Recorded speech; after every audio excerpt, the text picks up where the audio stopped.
आज environment day अनि हामीले चाहिँ केक बनाउन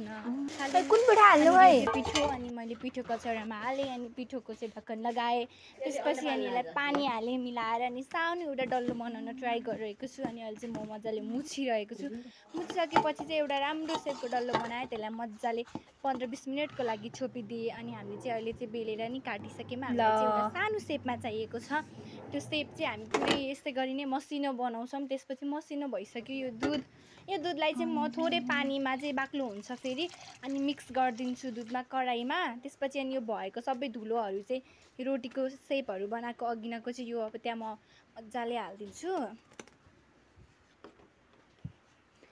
यसरी नै बिस्तारै बिस्तारै हाल्ने नत्र चाहिँ फेरि टाँसिन्छ यो सबै एकअर्कामा